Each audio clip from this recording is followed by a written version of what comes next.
नैमिषारण्य तीर्थ में श्री सूत जी महाराज 88,000 शौनकादिक ऋषियों से बोले, अब मैं आपको कार्तिक मास की कथा विस्तार से सुनाता हूँ, जिसे सुनकर मनुष्य सब प्रकार के पापों से छूटकर अंत समय में वैकुंठ को प्राप्त होता है। सूत जी बोले, श्री कृष्ण जी से आज्ञा लेकर देवऋषि नारद के चले जाने पर सत्यभामा प्रसन्न होकर लक्ष्मीपति भगवान से कहने लगी, हे नाथ, मैं धन्य हुई, मेरा जीवन सफल हो गया। मेरे जन्मदाता भी धन्य हैं, जिन्होंने मुझ जैसी त्रैलोक सुंदरी को जन्म दिया, जो आपकी 16 सहस्त्र स्त्रियों के मध्य में आपकी परम प्यारी पत्नी बनी। मैंने वह कल्प वृक्ष आदि पुरुष आपके साथ नारद जी को विधि पूर्वक दान में दे दिया, परंतु वही कल्प वृक्ष मेरे घर लहराया करता है। इस बात को मृत्युलोक में कोई भी स्त्री नहीं जानती।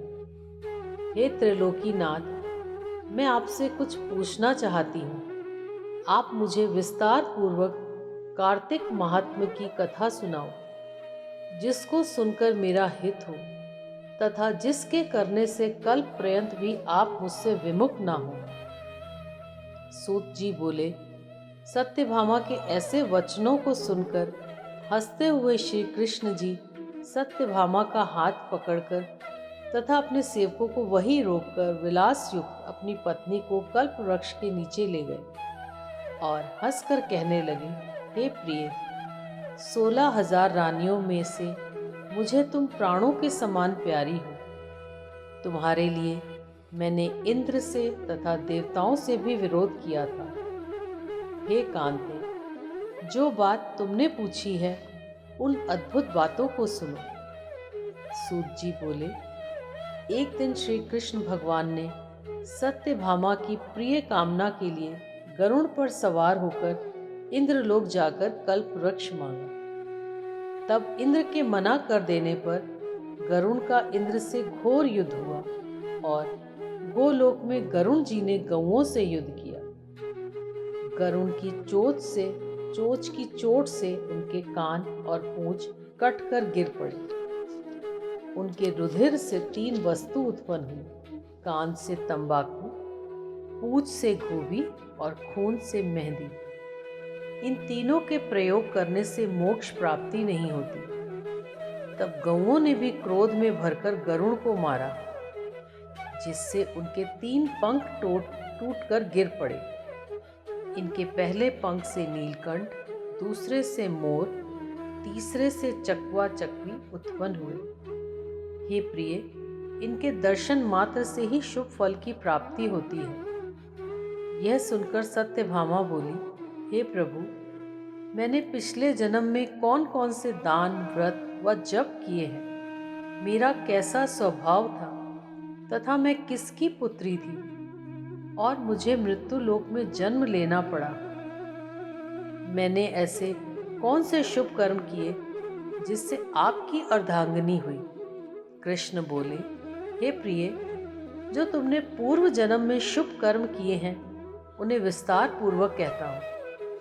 पूर्व समय में सतयुग के अंत में मायापुरी में अत्रि गोत्र में देवशर्वा नाम का एक ब्राह्मण वेद वेदांत का जानने वाला रहता था। वह रोज अतिथियों की सेवा, हवन और सूर्य भगवान की पूजा किया करता था। उसका तेज सूर्य के समान तेजस्वी था। उसके वृद्धावस्था में गुणवती नाम की कन्या हुई। उसका विवाह उस पुत्रहीन ब्राह्मण ने चंद्र नाम के अपने शिष्य के साथ कर दिया।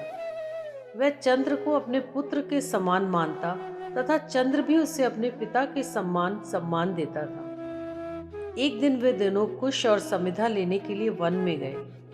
हिमालय की तलहटी में भ्रमण करते हुए उन्होंने एक राक्षस को आता हुआ देखा।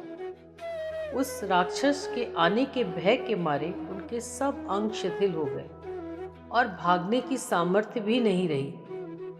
तब उस काल के सदृश राक्षस ने उन दोनों को मार डाला।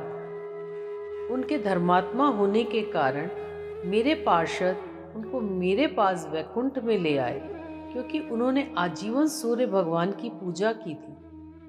उस शुभ कर्म से मैं दोनों पर अति प्रसन्न हुआ।